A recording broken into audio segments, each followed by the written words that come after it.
Good third shot play is about a lot more than just being able to hit the shot. It's about knowing the best third shot strategy to minimize the risk to your team when your opponent's hitting their third shot. In this video, I'm going to cover 3 common errors that are probably affecting your play. Let's get into it. This match is a 4.0 gold medal match, mixed doubles division. You can see the player in the gray here, the male player, his partner in the blue back here. This player's in the mint green and her partner in the white shirt will come on the screen in a minute. The first error that we're going to look at is hitting your return of serve, your fourth and your sixth, to the player who this team wants to hit the third and the fifth and so on. In this case, this team wants this player, the player in the mint green, to hit these shots. The opponents keep on hitting the balls to her. Her partner, who's the aggressive player or the offensive player, is waiting for an opportunity to move forward. As you see here, now he's sprung, right? He's moved forward, and now the gray and blue team has a problem because the offensive player is free to roam forward now, and the setup player has been allowed to do her job in this situation, which is to hit the thirds and fifths and sevenths. When we switch it to the second error, you're going to see it's actually on the other side. It's the gray player who wants to hit the thirds. But in this case, it happens to be the female player in the mint green who this team wants to hit those shots, allowing this player to roam free. Now he's up and he's going to poach. The ball comes back, miraculously comes over again. And the player in the mint green is going to come in now. She's going to fill in space here to meet her partner up at the non-volley zone line. But look at the opponents, right? They're off the line. They're in a state of disarray. And so the team on this side now is going to take advantage of that and score their point.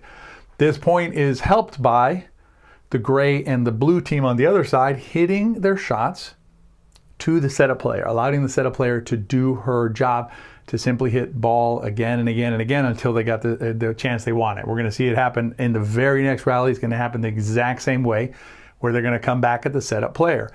If you're going to target, don't target the setup player. Now, if you're a system member, this return is going to work great. Keep on using that return of serve because it'll have variety. In this case, they're affirmatively targeting one player, and they're targeting the wrong player because this is the player who this team wants to set them up. And now we have a good drop there. What's happening again? We have the aggressive player applying pressure.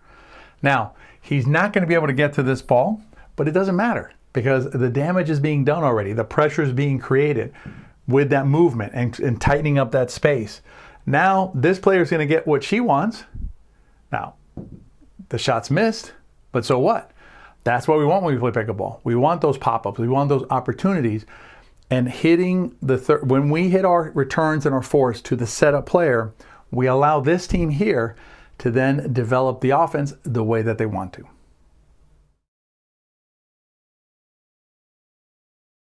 This error is a cousin of the first error, but it's not exactly the same, and here's why. In this situation, when you look across the court here, you see the player in blue, the female player, and the player in gray, the male player. The offensive player on their team is the player in gray. He's the player that's coming forward and putting a lot of pressure on their opponents. So you would look across and say, okay, my setup player is the player in blue. So I hit my returns and fourths to the player in gray, and I'm going to be in a better shape. Problem is there are times when the offensive player also is the better dropper, the better third shot, fifth shot, seventh shot dropper. In that case, this player is the gray and blue team's preferred third shot hitter, as you're going to see. So what you want to do in those situations is actually now you want to go to the other player and see what happens, because this player in the gray, as you're going to see in these next couple rallies, is very good at dropping. He comes forward, he puts pressure, and then he's just going to finish this rally in a couple of shots, right? Easy peasy little point there for them, very textbook. So this player is a very good third shot dropper. And you get another hint here because you're going to see the return comes across the line. Player's still going to come over and take it, right? So that means they want him to take those thirds. And in these competitive situations, you want to be conscientious of that so that you can put the ball on the other player. I'm going to show you the player in gray's ability to drop from a very difficult situation. This lob is going to go all the way to the back. See how high this player gets. He gets really high, but this lob goes all the way to the back. Watch how easy it is for this player in gray to go back there, just having like a little bit of a snack for brunch or something, relaxing. He doesn't have any problem dropping the ball again and again and again. So in this situation, you don't want to go at the preferred player there. Too much damage is being done. Now let's see what happens when the return of serve is hit to the player in blue. Fine player in her own right. Third shot's not her thing. As you can see here, the mechanic, the technique is not as good as the player in gray. And so the chances of hitting a successful third shot are much less, even though it frees up the other player. So error number 2 is not recognizing when the player that you're hitting the returns to, or your 4th and your 6th to, is hurting you with their drops, and instead switch it over to the other player.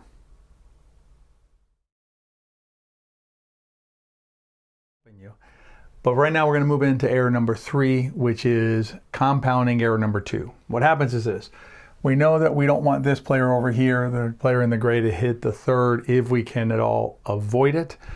What happens though is we sometimes hit our returner serve directly at the player in gray. What that does, it allows him to get set up and then charge in from that position. Then he can put pressure and finish the rally himself, which is not ideal for us. So instead, what we want to do is we want to move the returner serve so that at least he has to come over and can't attack right away. Put some stress on him instead of letting him just set up. So now he has to hit over here, more mechanically difficult. He has to travel more space to get over here. And now he's hitting his 5th from here. So instead of coming in and just flicking the ball at us right away, he has to take it off the bounce. And this is a very stressful position for the player in gray. Doesn't matter what happens next. The key to pickleball is your process, not your results, it's your process. So we put stress on this player, and that's really key. Here what we're going to see how this player is going to straddle the middle here, and the team with their back to us is going to get the return to the player in blue. And I'll stop it here for a second so you can see.